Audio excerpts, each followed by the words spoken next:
Good morning. It's an oily face, you know. Nanguha ako kanina ng saluyot, diba? So, dito ko yun ilalagay, guys. Diyan. Naglaga na ako ng labong. So, ang gagawin ko ay ilalagay ko lang, lagyan ko lang siya ng sibuyas. Ito. Sibuyas. Ilalagay lang natin yan dito. Ay, malinis to. Malinis tong kamay ko, naghugas ako. Then, syempre ito lang tuyo. Lagyan natin ng 2 tuyo. Pakukuluan muna natin yan ng ilang minuto. And then, ito yung saluyot na ilalagay ko. Yan, ito.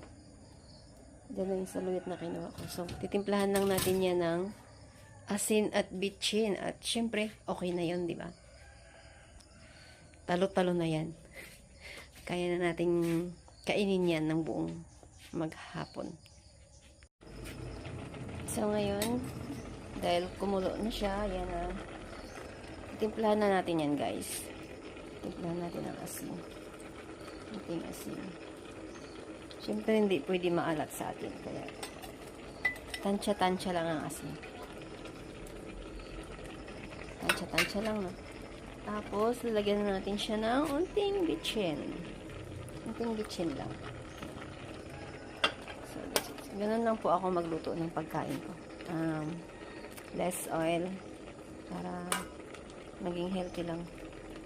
So, titikman ko na siya.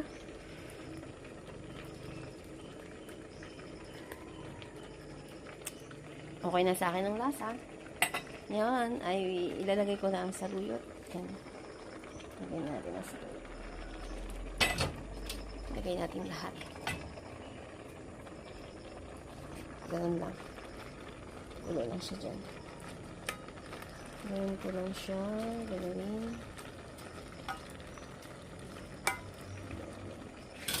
Papakuluan ko lang siya at antayin ko lang maluto yung saluyot. Okay na yun. That's it. Ayan na yun siya, guys. Thank you for watching.